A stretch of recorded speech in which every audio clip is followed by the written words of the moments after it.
Hello everybody and welcome to the importance of sunscreen. My name is Tony Blasi and I'll be giving this class today because I love being outdoors and just like all year round and spending time in the sun.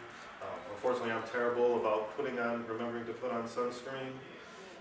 A couple of years ago my aunt was diagnosed with skin cancer, she lives down in Florida, and so I've just been trying to be a little more conscious about putting on sunscreen, and I'm just here to tell you about some of the dangers, and I'll discuss what some of the causes and symptoms of sunburns are, how to protect yourself, and how to treat sunburns.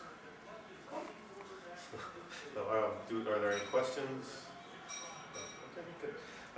So the sun's rays are all different wavelengths or different colors of the spectrum, but the ones that are damaging to your skin are in the ultraviolet or UV range.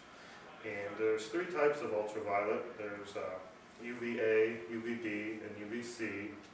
Now UVC. Never heard of those. Well, I'll tell you about them. The UVC rays don't actually make it through the atmosphere, so we don't have to worry about those. But the UVA and the UVB are the three that are damaging to our skin.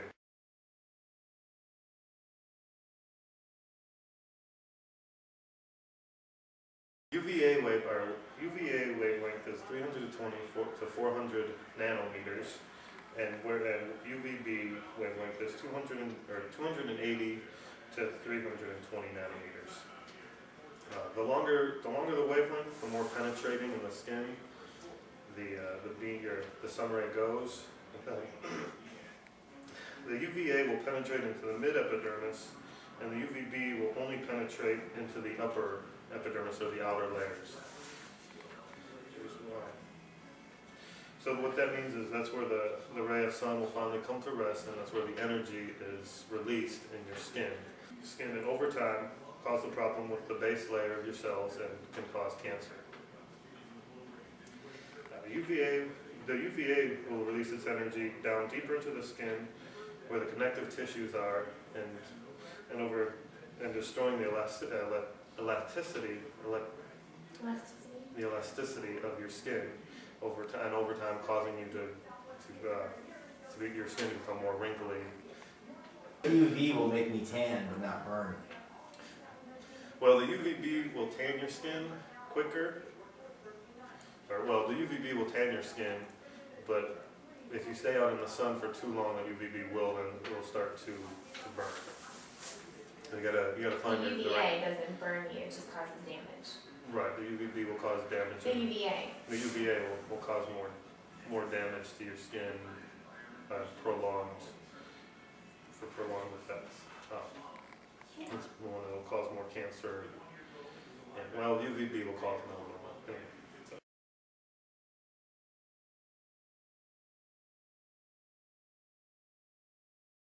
There's different stages of a sunburn. First, the skin will get a nice golden color, and that's usually what people are going for when they're laying out at the beach or by the pool. And if all goes well, the skin will adapt itself to the dose of the UV rays that it's getting, and it will thicken, and the melanin will darken your skin, and you're getting tan.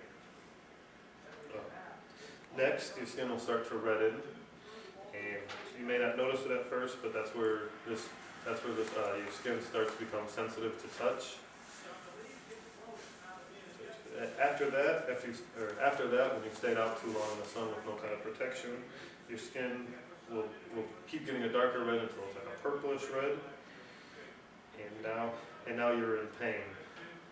Your skin will be swollen and sore, and the color is very vivid, and the contrast between burnt and non-burnt skin is very prominent. You know, when you get your bathing suit lines, or the farmer stand that they call it.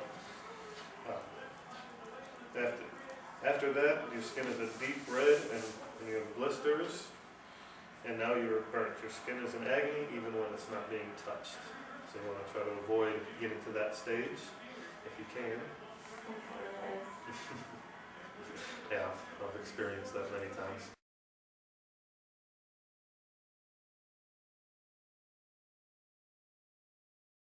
Now, having your skin sensitive to touch can be annoying.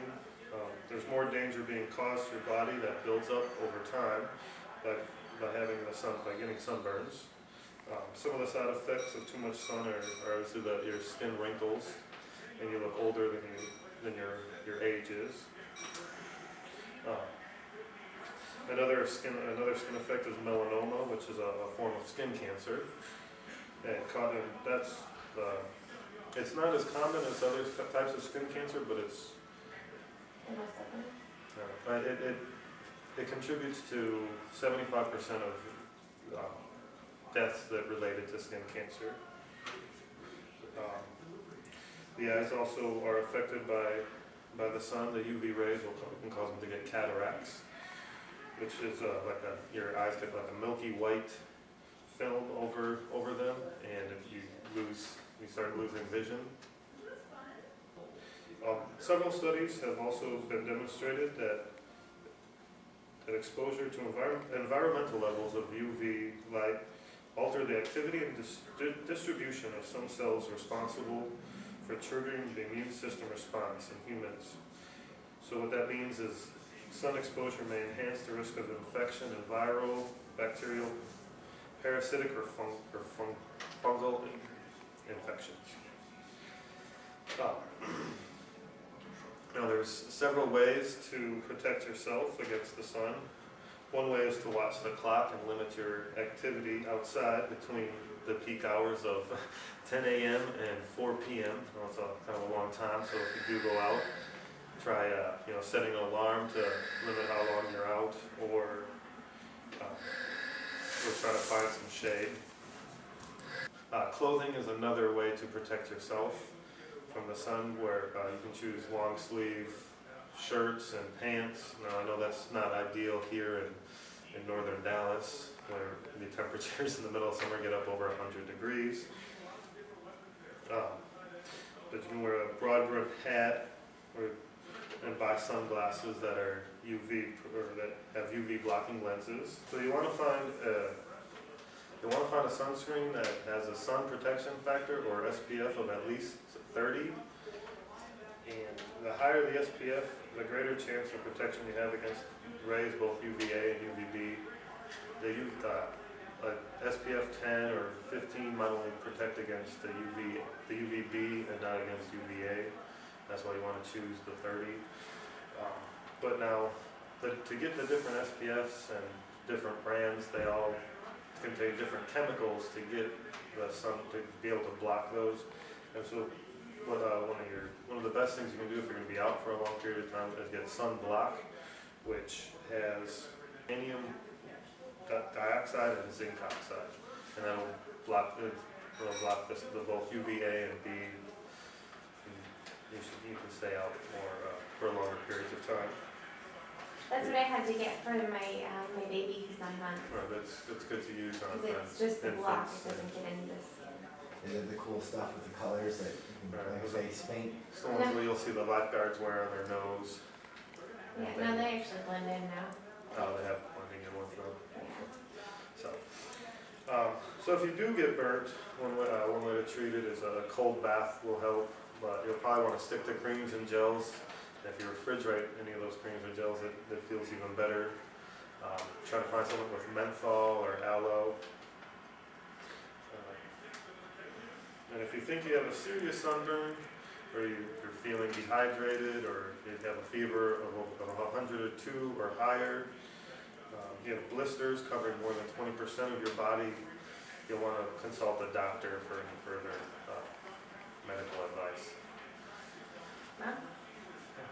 Are there any questions? Why can't we use SPF 10 again? The lower SPFs only protect, or generally only protect one of the UVs, the UVA or the UVB. So you're not protected against both of them with the lower. So, all right, well, thank you. Thank you.